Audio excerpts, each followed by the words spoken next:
Welcome to Farm to Stable, a science-based equine nutrition podcast. I'm your host, Dr. Nettie Liebert.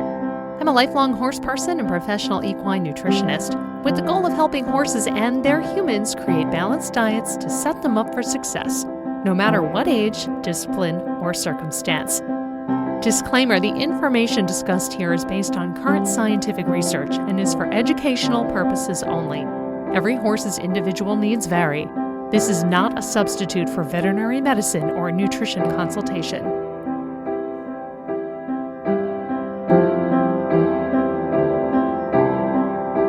Hello and welcome to another episode of Farm to Stable, an equine nutrition podcast. I'm your host, Dr. Nettie Liebert, and this episode I have two very special guests, two friends and colleagues, Dr. Sara Mastellar and Dr. Elizabeth Share from The Ohio State University ATI in Wooster, Ohio.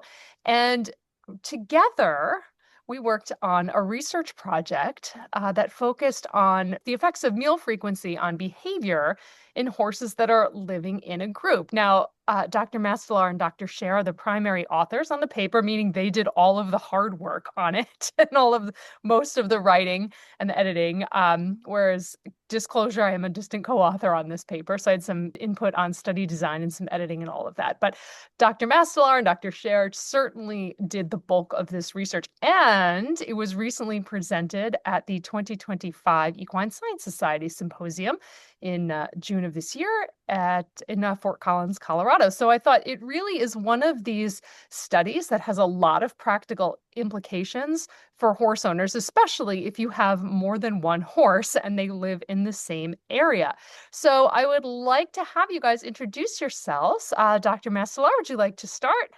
Sure. So I'm Dr. Sara Mastellar, and I teach courses about horses at Ohio State ATI in Wooster, Ohio. Welcome. Thank you, Dr. Share. And I'm Dr. Elizabeth Share. I work for Ohio State University on the Columbus campus, and I teach equine nutrition, but also barbecue science. So I get to kind of dabble in a couple other things too. Those are definitely on two very different ends of the spectrum. But welcome. So why don't we start by just tell me generally, why did you want to do this study? Yeah, so I guess I can start with that. So, um, growing up, all the care manuals and stuff I was exposed to mostly kind of assumed that you fed your horse twice a day. But as I got exposed to more areas of the country and other management styles, I found that not everybody fed their horses that way. And if you look back through the literature, there are some surveys, some industry surveys. One in New Zealand found that 42% of horses were fed only once a day. And similar in Australia, it was 35.7% only fed once a day. Both surveys found that 54% were fed twice a day. And that was fairly in line with some recent work that Liz just also presented at the Equine Science Society on an industry survey. So I might let her share a little bit about that. But why we wanted to study meal feeding frequency is we wanted to reflect what the industry is doing and then look at how that impacts the horse. So. Yeah, I learned some of that too. I was like, wait, you only feed your horse once a day? It was almost a shock to the system as I kind of got more and more into industry. So yeah, very interesting. Dr. Share? Yeah, so to kind of build off what Dr. Mastellar was saying, we also did a survey of Ohio horse owners that we presented at ESS as well. But we did find that feeding, one, two, or three times a day were definitely the most common for horse owners. But we did have a larger number than I anticipated not feeding any meals per day, as they put Uh-oh. it. So that was kind of intriguing. I think they might mean that these horses are on pasture. It's not consistently, meal Right. fed each day. But for me, so my a little bit of my background, my parents thought horses were a phase, which I think they have since realized was not quite the case. But a lot of my experience growing up with horses wasn't having horses of my own, but actually working with large groups of horses. So I worked for Skyview Ranch, which is a ranch camp here in Ohio, in Millersburg, Ohio, for years and years. And we had about 40 head of horses, right? And so the interesting group dynamics how horses work with each other, how we determine those social hierarchies to put them in the right line for trail rides and things like that. Just I've always been fascinated because a large portion of my experience has been with large groups of horses housed together. So that's kind of where I really wanted to bring in the group housed portion of this feeding frequency study.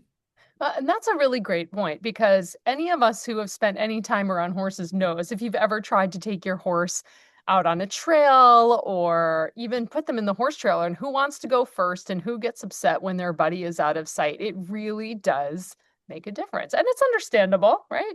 They're social animals, they're herd animals. So, but that's a really great insight into where this comes from. And I'm sure is for people listening, many of us do feed horses anywhere from 1 to 3 times a day. And what do we preach to people all the time? Many small meals, especially if you have a horse with a metabolic concern or a horse that needs a lot of feed to gain weight or something like that. We're like, oh, don't feed it all at once. You need to break those up into small meals.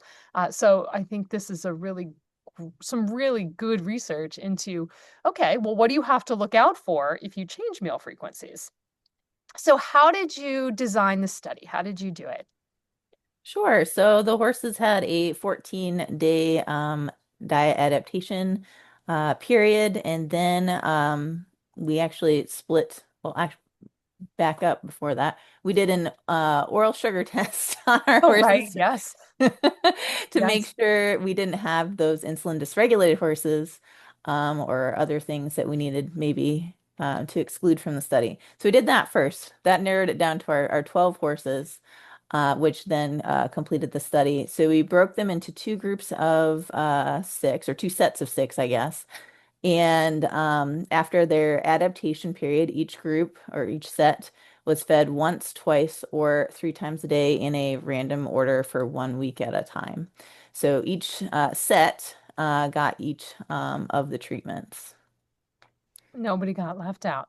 Correct. Yeah, and that's a good point about the oral sugar test. So I was part of that study as well that you guys led, and that was to make sure, of course, that if there were any insulin resistant horses, they weren't getting their entire grain meal at once, because we certainly didn't want to put anybody at risk of hyperinsulinemia or anything like that. So that's another study we can talk about.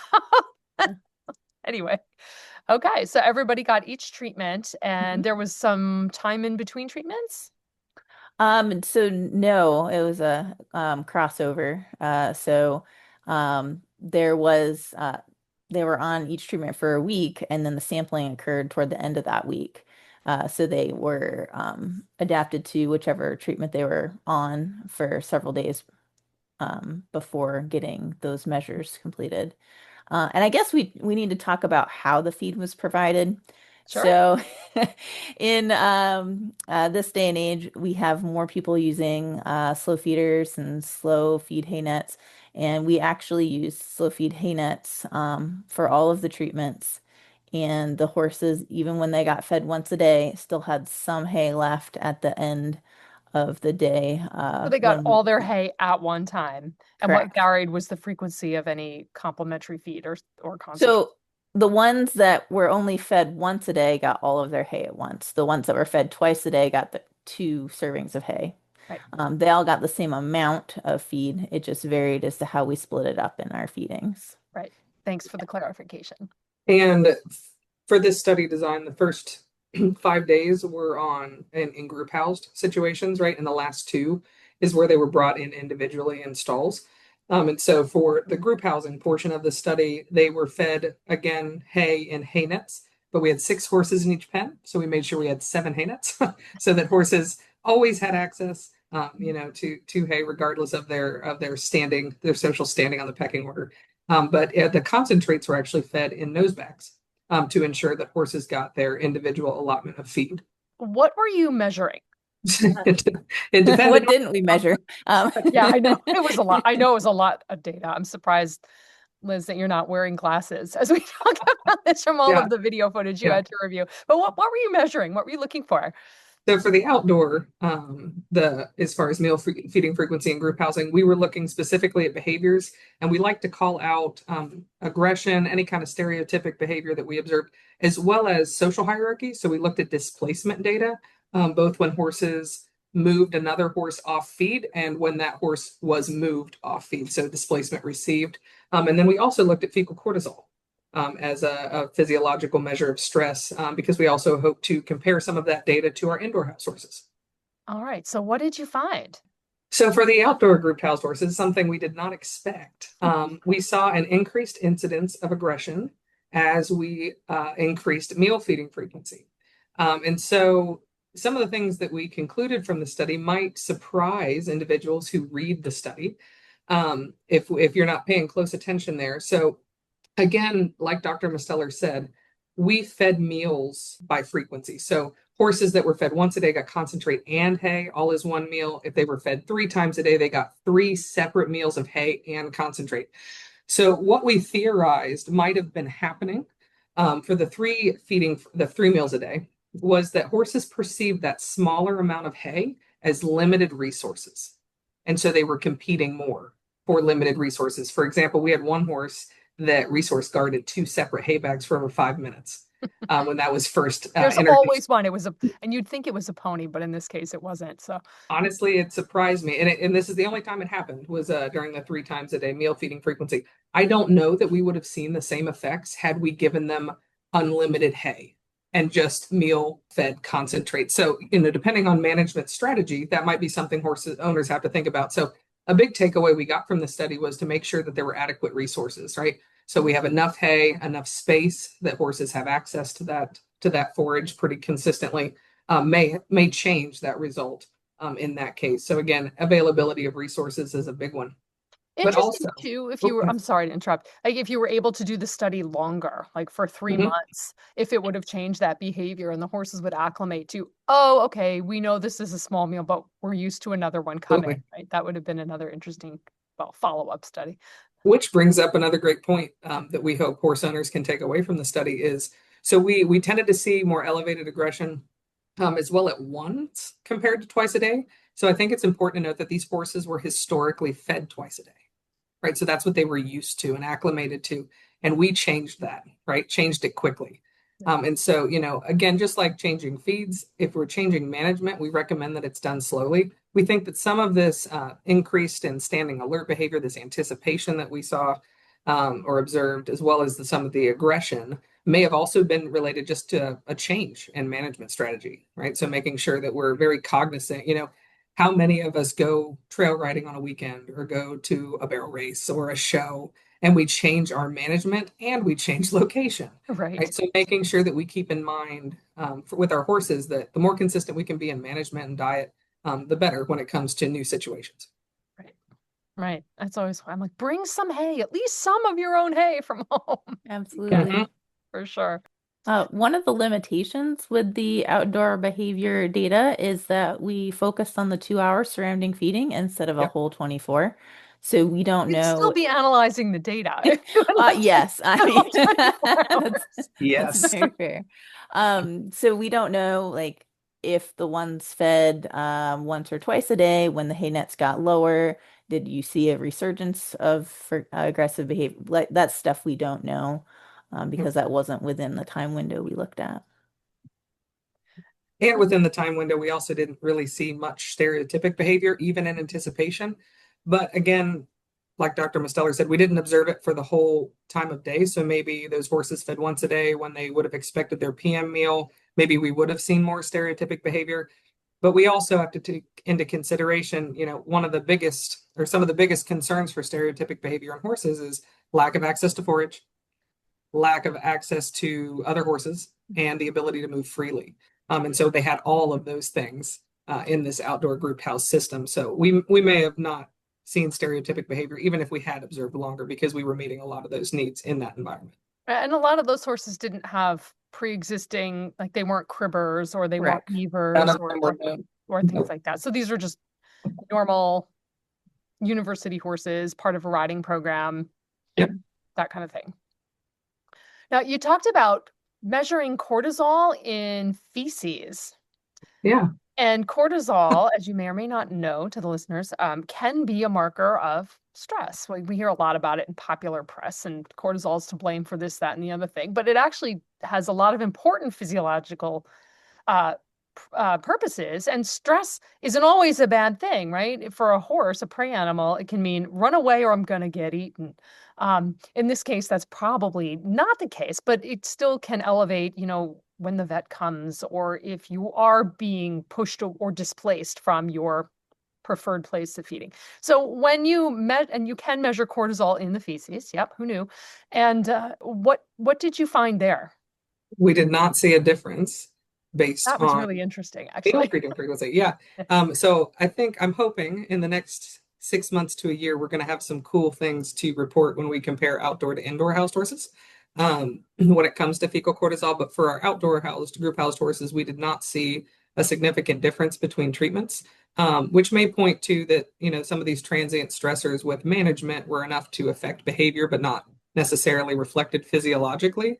But another limitation to that is we did only take one sampling time point for those. If I could do the study again in a perfect world, I would love to with an unlimited budget. I was going to say, with With an unlimited unlimited funding. budget, I would like to take a few more samples during that time. But it was fascinating to see that we did not see differences due to treatment, but we did behaviorally. I know it's so funny because I thought, no, for sure there's going to be differences, and there aren't, or there weren't in this case.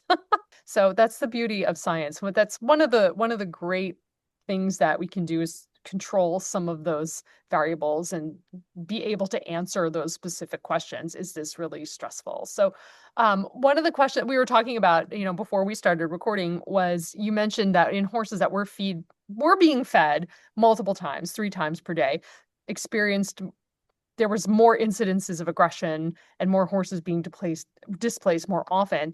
Now, if I'm an average horse owner, I might think, oh my goodness, that's a bad thing. Maybe I should feed my horse only once a day. But in practice, I'm not quite sure that that's the best thing. And what would you say to somebody who might be asking that question?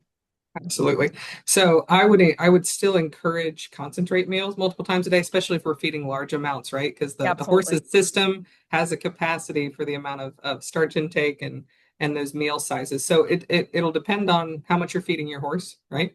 If I'm feeding my horse 1 pound of ration balancer, I can probably get away with one concentrate meal a day. If I'm Probably. feeding them 8 pounds because we're in active competition, I'm going to split those up until ideally for me, at least three for the size of my horse. I think the takeaway from this, again, focusing on that we also meal fed the forage, ensuring that horses have adequate access to forage throughout the day, um, I think is going to go a long way. I think that's the big takeaway from that increased incidence of aggression. I think we're going to focus more on making sure that forage is available in a large enough amount that we're not perceiving limited resources. And also, forage first in the diet of horses. It's crucial for their gastrointestinal health, keeping things moving, giving all those microbes in the hindgut something to eat, right? And also for ulcer preventatives, right? We want to make sure that Read we've my got mind. in that horse's stomach, right? Horses aren't built to have an empty stomach, right? And when we meal feed in installed environments and others, sometimes we can run into large portions of time with the stomach being empty and predisposing horses to some of that risk. So I would definitely stray away from only feeding hay once a day, just because of that. I much prefer a more unlimited access or definitely several meals of forage. Yeah, and the hay net, of course, because Mhm. even in those horses that need to have their diet controlled, that slow feed hay nets are really, they do work. Great. They do work. One thing we didn't talk too much about actually was the size of the pens. So you mentioned that the horses were in 2 groups of 6 Yep. each, and there is, or at least among general, horse people knowledge that if you combine 6 horses into a small area, there's probably going to be some aggression anyway. But these horses did have a decent amount of space. They Mhm. weren't in like a 3 meter by 3 meter space or something like that. 40 by 40. Yeah, we had Right. 1,600 square meters. So when we look at the literature as to the amount of space per horse, where we start to see increased incidences of aggression just because of proximity, these horses had more than that amount of space. So that should not have been a confounding factor for us. We also looked at how closely spaced hay nets should be. as it concerns aggression as well. And so they had at least 2 meters between each hay net, which is also supported by the literature to reduce incidences of aggression due to, again, proximity of feeding spaces. Yeah, excellent. See, really good stuff. So, what is there anything else that you would like people to know about the study? I guess I would chime in that behavior's not the entirety of the picture, right? So there we took some other measures. We took some blood samples and we also had them wear heart rate monitors. And some of those measures definitely point to if you can do 2 meals a day, do that, or three might be even better than one. So even though For our indoor housed horses. well, yes. So I think also the indoor house data of our individually stalled horses, we saw that their horses were individuals, and that you need to manage probably for that. And meal feeding frequency is just one of the tools to do Ain't that the so. truth? Yeah. No two are exactly the same. About aggressive behaviors or signs of stress, there has to be a way to kind of define that. So, if you take someone who's never seen a horse before and you bring them up to, say, my horse, who will be in your face because he wants a cookie, not because he wants to bite you. So, somebody who doesn't know horses might define that as aggressive, where in my mind, I define it as spoiled. So, how were you able to define what you thought was either an aggressive behavior or what you thought with things like heart rate monitors would be stressed or defined as maybe changing the horse's physiological state? Okay, maybe we'll start with our definition of aggressive behaviors, and There you I'll go. pitch that one to Liz, and then I'll take the heart rate. Okay. So with any of our behaviors, we had what's called an ethogram. And so it's a definition, right? So regardless of who's looking at the behavior recordings, that they're going to categorize things the same way. So for us, aggression in horses was ears back, tense face, could include mouth being open, and they were actively moving toward another horse to move them away, right? And so that was our And definition this is actually of published for aggression. those that don't know. There are ethograms for aggression Yes. and pain and those kinds of things. So So, yeah, based on the literature is kind of how we came up with some of those definitions, right? And for us, just a distinction for those that are interested in how displacement and aggression are different, right? So you can have both a displacement and aggression occurring. So we would categorize those both separately. But displacements only occurred when there was food, right? So there had to be a resource that could be guarded. And that's where displacements come in. So if we had one particular horse that always sticks with me, Wi-Fi, where she's an excellent example of lunging at an individual horse when there's not food, and boss then mare. off once their hay was provided. So that was kind of our difference between aggression and then aggression and displacement. For the heart rate, I'll defer to Dr. Mastellar.